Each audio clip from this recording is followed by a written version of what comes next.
प्रिय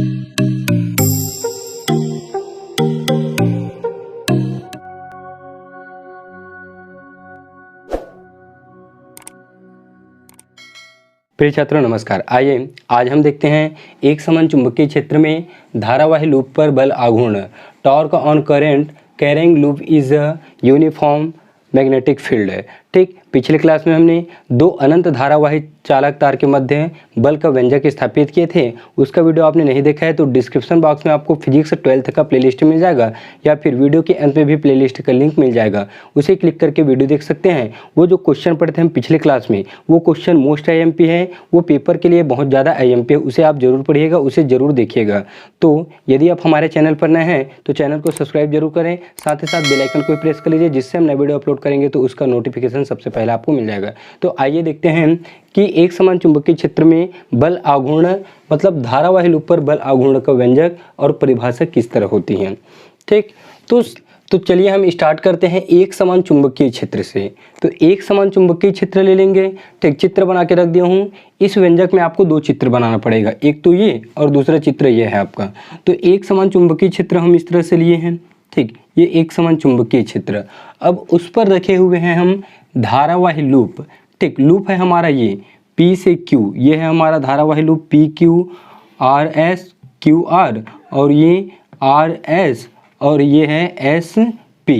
ठीक, इसमें धारा P से Q की ओर, Q से R की ओर, R से S की ओर और S से P की ओर प्रवाहित हो रही है। ठीक, इस लूप की लंबाई स्मॉल l है और लूप की चौड़ाई है स्मॉल b। ठीक, ये चित्र आपको समझ आ गया। अब देखिए ये कार्य किस तरह से करता है। हमको निकालना है बल आघूर्ण। तो बल आघूर्ण या बल युग्म क्या होता है, हम उसमें पढ़े हैं विद्युत में। एक समान विद्युत क्षेत्र में बल युग्म का आघूर्ण PE sin थीटा करके पढ़े थे। तो उसमें क्या होता है, दो बल होते हैं जो एक दूसरे के विपरीत लगते हैं। ठीक, इस तरह से लेते थे हम उसमें, ये इस तरह से। तो एक बल इधर था और एक बल इधर था। तो ये दोनों बल क्या था, यहाँ पे QV बल लिए थे, आपको कुछ याद आ रहा होगा, QV बल लिए थे। तो ये दोनों बल क्या करते हैं, बल युग्म का निर्माण करते हैं। और जैसे ही बल युग्म का निर्माण होता है तो क्या करता है, वो घूमना स्टार्ट करता है, मतलब विक्षेपित होता है। ठीक, तो यहाँ पे भी क्या होगा, बल युग्म का निर्माण होगा। जैसे ही बल युग्म का निर्माण होगा फिर हम इस चित्र का प्रयोग करेंगे। इसमें थीटा कोण बनाते हुए ये घूम जाएगा। ठीक, विक्षेपित हो जाएगा। कौन, ये लूप। ठीक, तो चलिए इसमें देख लेते हैं बल की दिशा किस तरफ होती है। तो बल की दिशा ज्ञात करने के लिए चुंबकीय क्षेत्र हमें पता रहना चाहिए, चुंबकीय बल रेखा की दिशा। तो उसके लिए हमने क्या क्या चीज़ का उपयोग किया था पिछले क्लास में, दाहिने हाथ का नियम और दाएं हाथ की हथेली का नियम नंबर 2। तो P से Q के लिए ध्यान दीजिए, इस चित्र को आप बल की दिशा समझने के लिए इस चित्र को आप ऐसे पलट दीजिए। ठीक, जब इस चित्र को आप ऐसे पलटेंगे तो Q ऊपर जाएगा, P नीचे आएगा। ठीक, ये ऐसे होगा। ठीक, समझाने के लिए बता रहा हूँ मैं इसको। Q ऊपर जाएगा और P नीचे आएगा। तो धारा कहाँ से कहाँ प्रवाहित हो रही है, P से Q की ओर। पलट रहे हैं इसको ऐसे। तो धारा प्रवाहित हो रहा है P से Q की ओर। ठीक, फिर Q से कहाँ जा रहा है, Q से R की ओर। तो ये Q से R की ओर, फिर R से S की ओर, ये R से S की ओर, फिर S से P की ओर, S से P की ओर। इस तरह से इसमें धारा प्रवाहित हो रही है। अब देखते हैं इसमें बल किस तरह लगते हैं।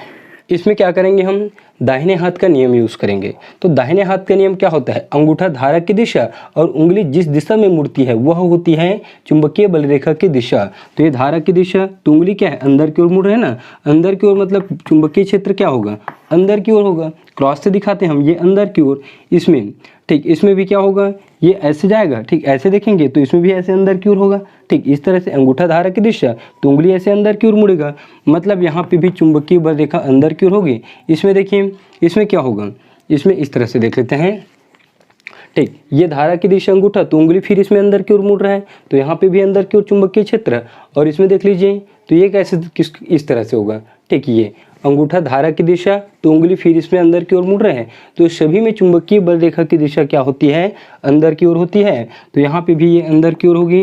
अब चुंबकीय बल रेखा जब अंदर की ओर होती है, ठीक, तब हम क्या करते हैं, दाहिने हाथ का नियम या फ्लेमिंग के बाएं हाथ के नियम का उपयोग करते हैं।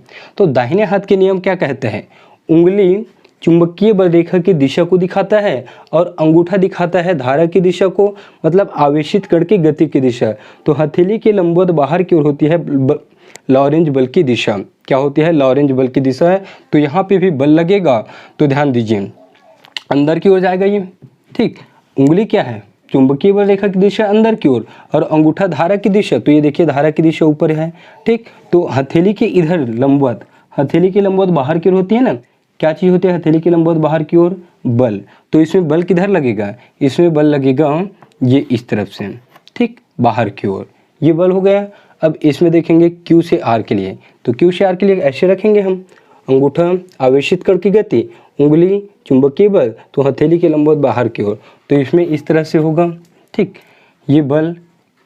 अब इसमें देख लीजिए, इसमें भी सेम वही काम करेंगे हम।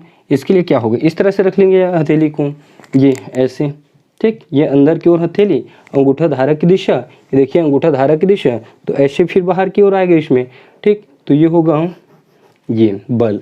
अब एक और बचा हुआ है, तो इसमें क्या करेंगे हम? इस तरह से लगाएंगे, अंगूठा धारा की दिशा, उंगली अंदर की ओर, तो ये ऐसे बाहर की ओर होगा बल की दिशा, ठीक। तो ये होगी बल की दिशा, ठीक। तो इस तरह से हमारा चित्र ये बना हुआ है। अब यदि हम इसको पलट के समझे हैं, अब इसको यदि हम फिर से पलट देंगे, P ऊपर जाएगा Q ऊपर जाएगा, तो ये सेम टू सेम चित्र बन जाएगा। अर्थात P से Q में बल लगेगा इस तरफ, ठीक।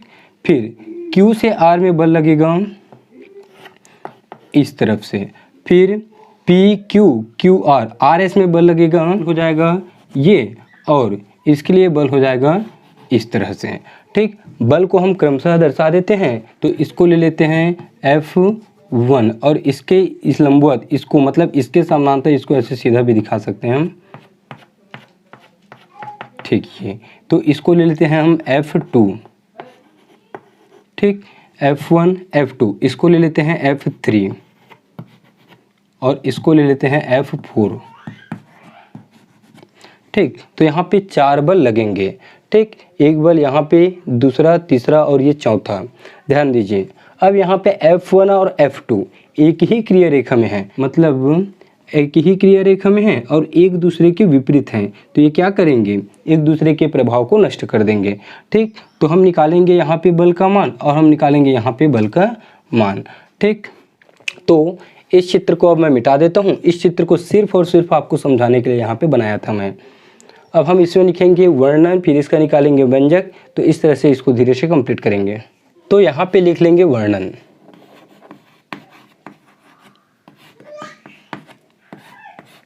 क्या लिखेंगे यहाँ पे? वर्णन करके लिख लेंगे। तो वर्णन में क्या चीज़ लिख सकते हैं हम? इस धारावाही लूप के बारे में लिख सकते हैं। तो चलिए लिखिए वर्णन। माना PQRS एक आयताकार लूप है जो एक समान चुंबकीय क्षेत्र B में लटकाया गया है। माना लूप की लंबाई अर्थात ये होगा इसकी लंबाई, ठीक। माना लूप की लंबाई के बाद रोकेंगे। लूप की लंबाई अर्थात PQ equal RS equal to L, ठीक। तो वहाँ से लिखेंगे माना लूप की लंबाई PQ equal to RS equal to L तथा चौड़ाई क्या होगा? QR, ठीक। QR equal to PS equal to B है। तो इतना आप लिखेंगे वर्णन में। एक बार मिला लेंगे। माना PQRS एक आयताकार लूप है जो एक समान चुंबकीय क्षेत्र B में लटकाया गया है। माना इस लूप की लंबाई PQ equal to RS equal to L तथा चौड़ाई QR equal to PS equal to B है। ये लंबाई है PQ और RS, तो उसकी लंबाई L माने है और चौड़ाई माने हैं हम B। अब निकालेंगे हम इसमें व्यंजक। अब हम देखेंगे इसका व्यंजक। वर्णन के बाद यहाँ पे हम निकालेंगे व्यंजक,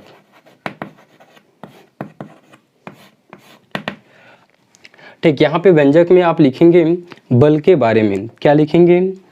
भुजा QR और SP में लगने वाले बल F1 और F2 एक ही रेखा में विपरीत दिशा में कार्य करेंगे, अतः एक दूसरे के प्रभाव को निरस्त कर देंगे, ठीक। तो F1 और F2 क्या करेंगे? एक दूसरे के प्रभाव को निरस्त करेंगे, लेकिन F3 और F4 पर बल लगेगा और बल हम निकाल चुके हैं। क्या होता है? ILB sin थीटा, ठीक, ये बल हम निकाले थे पिछले मतलब 1-2 क्लास से पहले। ठीक, तो I L B sine theta यहाँ पे बल लगेगा, तो इसको निकालेंगे हम। यहाँ से लिख रहा हूँ भुजा पी क्यू पर लगने वाला बल, भुजा पी क्यू पर लगने वाला बल क्या है, F3 है। तो ये होगा F3 इक्वल टू होगा आई एल बी और ये साइन थीटा। ठीक, अब थीटा का वैल्यू क्या होगा यहाँ पे, थीटा अर्थात ये बल है और ये तल है, तो बल क्या है उसके लंबवत रहते हैं, तो थीटा इक्वल टू लेंगे हम 90 डिग्री। क्या लेंगे, 90 डिग्री। तो ये मिलेगा हमें आई एल बी और साइन 90 का वैल्यू क्या होता है, 1 होता है, तो ये मिलेगा हमें आई एल बी। तो बल F3 होगा आई एल बी।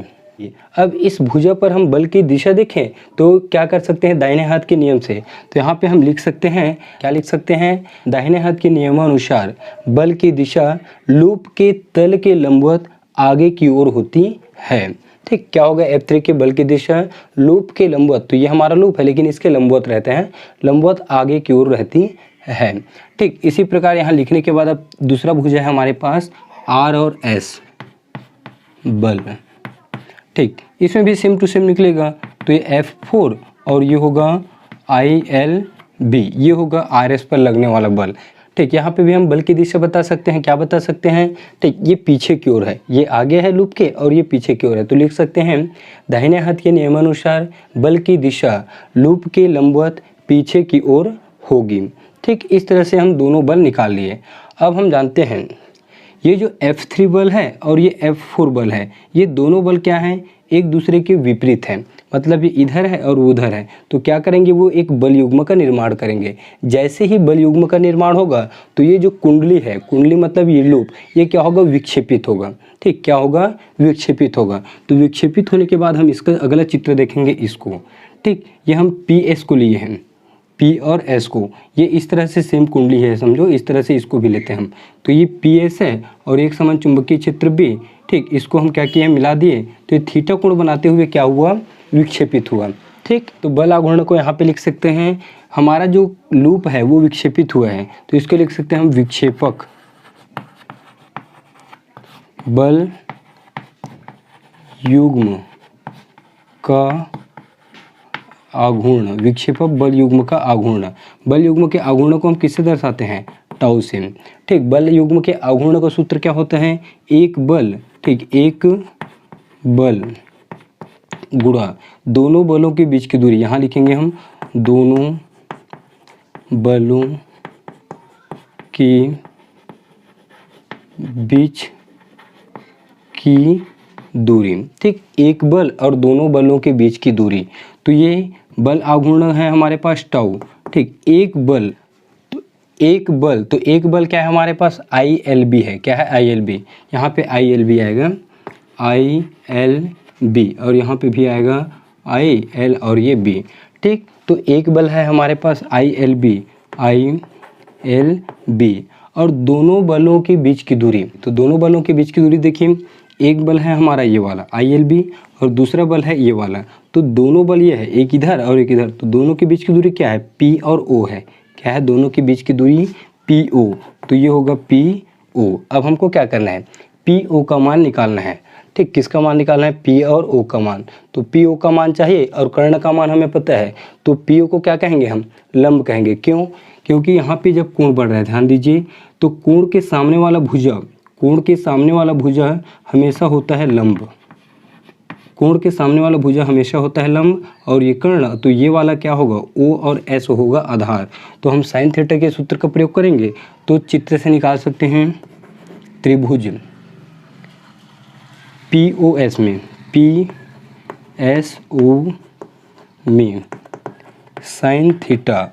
ठीक, क्योंकि हमको दो भुजा चाहिए, एक कर्ण और एक लंब, इसलिए लंब और कर्ण से संबंधित अनुपात क्या होती है, साइन थीटा। तो साइन थीटा इक्वल टू होगा लंब बटे कर्ण, तो लंब क्या है हमारा, PO है, तो ये लंब PO और कर्ण क्या है हमारा, PS P और S, और PS का मान क्या है, B। वो भुजा है, तो ये बी, तो पी ओ का वैल्यू होगा, इसको पक्षांतर करिए तो ये होगा बी साइन थीटा और ये होगा पी ओ। इसे दे दिए हम समीकरण 1। समीकरण 1 में पी ओ का मान हम यहाँ पे रखेंगे, तो पी ओ का मान क्या रखेंगे हम, बी साइन थीटा।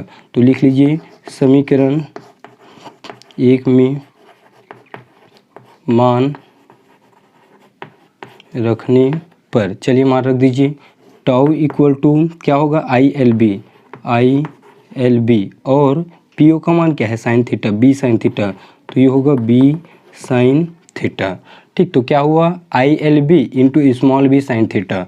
अब हम क्या करते हैं यहाँ पे L इंटू बी को, L और ये B को अलग लिखते हैं, क्यों, क्योंकि L लंबाई है, क्या है, L लंबाई है और B क्या है, चौड़ाई है, B है चौड़ाई, और लंबाई गुणित चौड़ाई को क्या कहते हैं हम, क्षेत्रफल कहते हैं। क्या कहते हैं, क्षेत्रफल। आयत का क्षेत्रफल क्या होता है, लंबाई गुणा चौड़ाई, तो क्षेत्रफल को हम A से दर्शाएंगे, लंबाई L और ये B, तो L इंटू बी का वैल्यू क्या रख सकते हैं हम, L और B का वैल्यू रख सकते हैं हम कैपिटल A, तो ये हो जाएगा टाउ इक्वल टू आई ये वाला और L इंटू बी। ठीक, ये L और ये B, इसके जगह रखेंगे हम कैपिटल A और ये कैपिटल B और ये होगा साइन थीटा।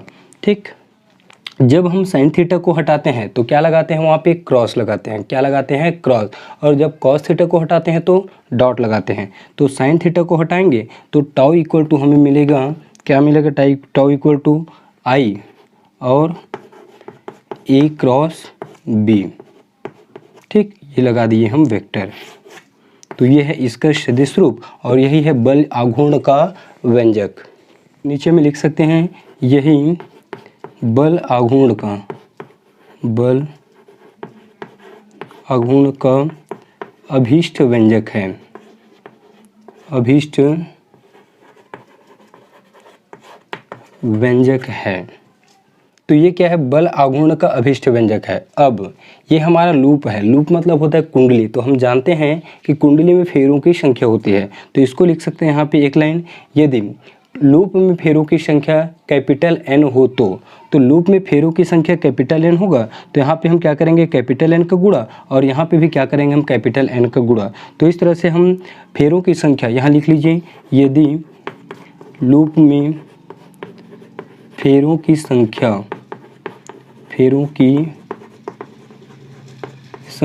कैपिटल एन हो तो, यदि लूप में फेरों की संख्या कैपिटल एन हो तो यहाँ पे ये वो टाउ वाला एक व्यंजक निकलेगा, यहाँ पे लिख देता हूँ। ठीक, टाउ वाला मिलेगा हमको, tau equal to N I A B और ये साइन थीटा, फेरों की संख्या के लिए एक ही होगा और यहाँ पे एन लगाएंगे तो ये होगा विक्टर टाउ। ठीक, यहाँ पे एन आई और ए क्रॉस बी। ठीक, इस तरह से फेरों की संख्या के लिए हम ये दो व्यंजक इसी में n लगा के निकाल लेंगे। ठीक, इस तरह से हमारा आज का क्लास कंप्लीट होता है और नेक्स्ट क्लास में देखेंगे हम इसके आगे के व्यंजक को। वीडियो आपको अच्छा लगा है तो लाइक कीजिए, कमेंट करके मुझे ज़रूर बताएं और अपने फ्रेंड लोगों को शेयर भी ज़रूर करें। फिर मिलते हैं नेक्स्ट क्लास में।